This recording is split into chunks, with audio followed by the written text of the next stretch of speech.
Tom, please. Not again. Maria's voice quivered as she stood in their backyard surrounded by their neighbors. Why would you do this to me in public? After everything we've been through?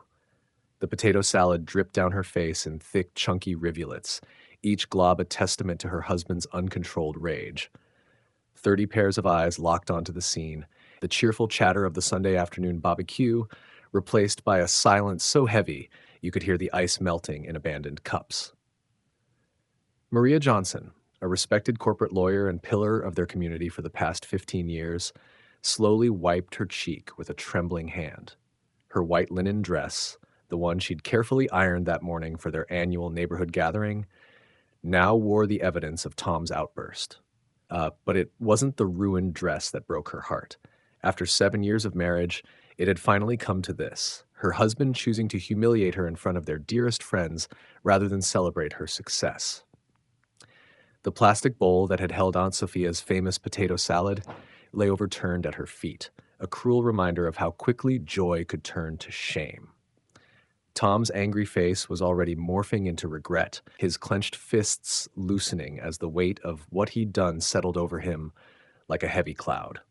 Their neighbors, people they'd shared countless holiday dinners and bridge nights with, stood frozen, some shaking their heads in disappointment, others reaching for their phones.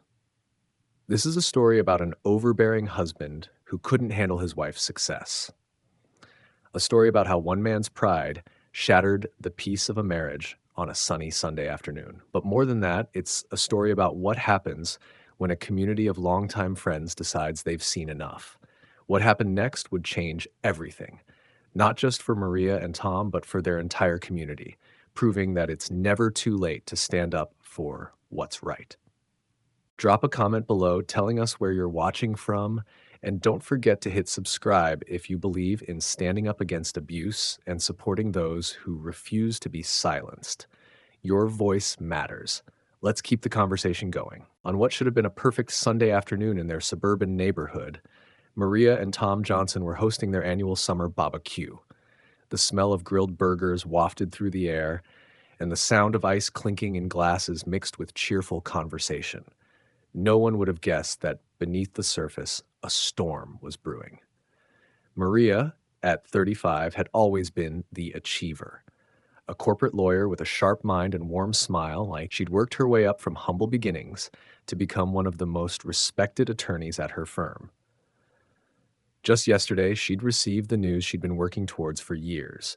She was making partner, a position that would nearly double her already impressive $250,000 salary.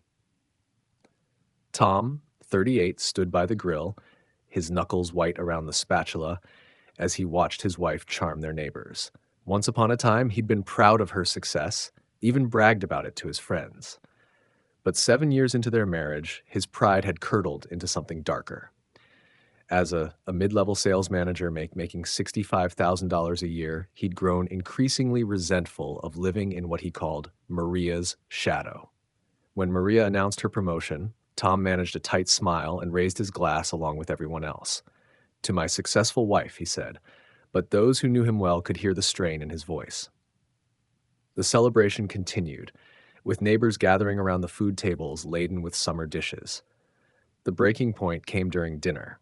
Maria was serving plates, making sure everyone had enough of everything, including the famous potato salad her Aunt Sophia had brought. When she reached Tom, she carefully portioned out his serving. "That's all?"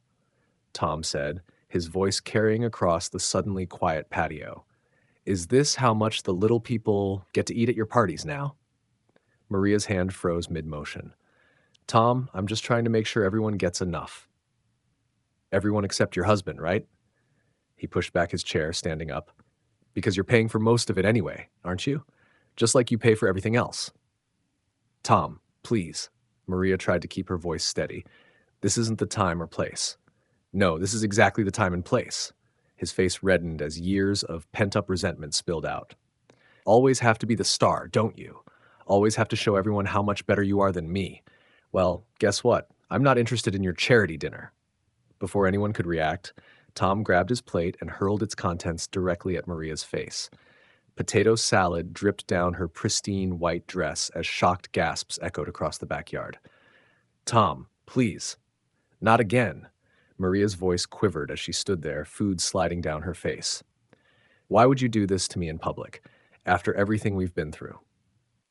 The silence that followed seemed to stretch for an eternity. Mrs. Henderson, their next door neighbor of 5 years, clutched her napkin to her chest, her usual composed demeanor shattered by what she'd just witnessed. Aunt Sophia, who had lovingly prepared the potato salad now dripping down Maria's face, was the first to move.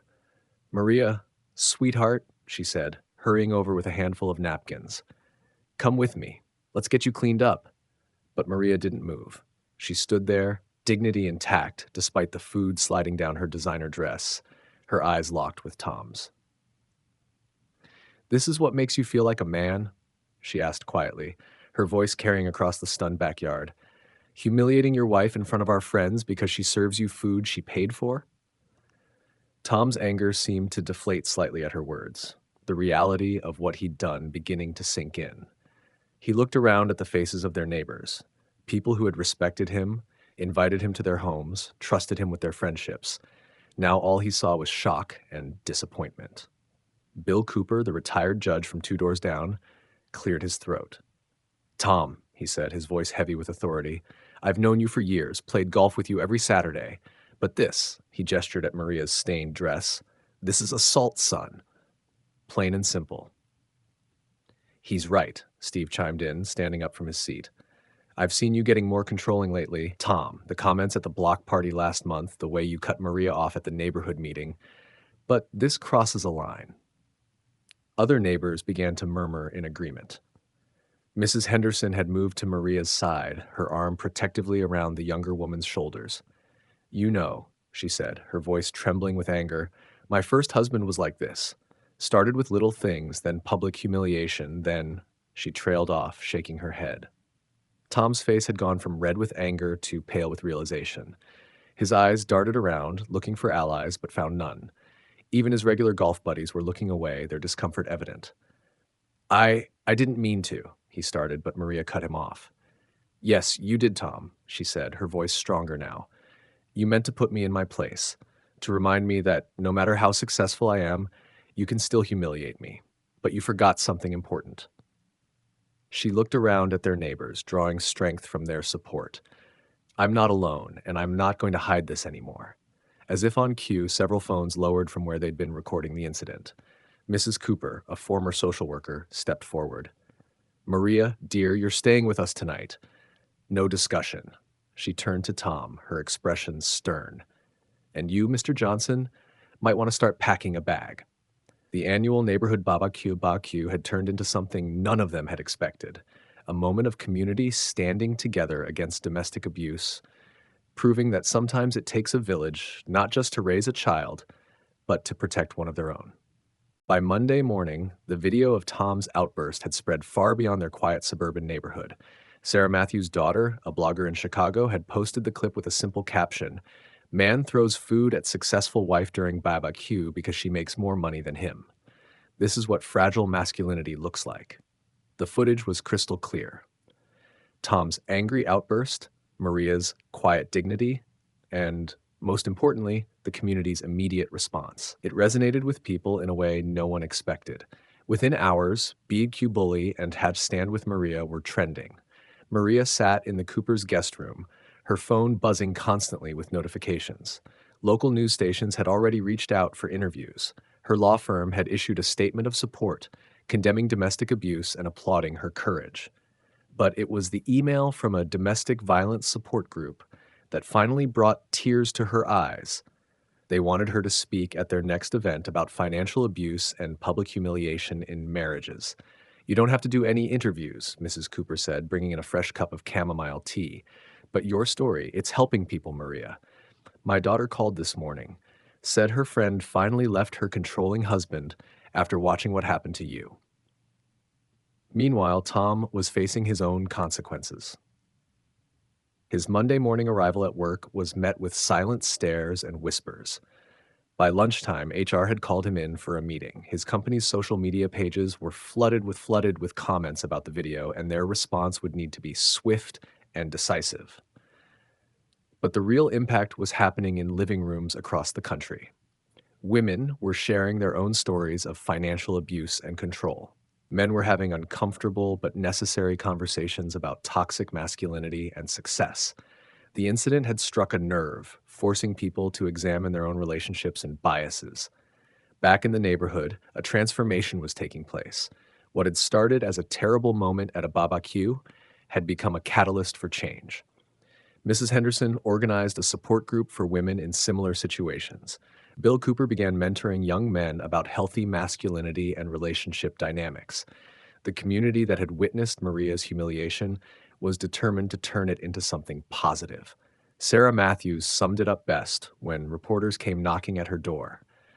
We always say, see something, say something. Well, we saw something that day, and we didn't just say something, we did something. And now the whole world is watching and learning. For Maria, sitting in her temporary sanctuary at the Coopers, reading thousands of supportive messages, one thing became clear. Sometimes it takes a plate of potato salad to change the world.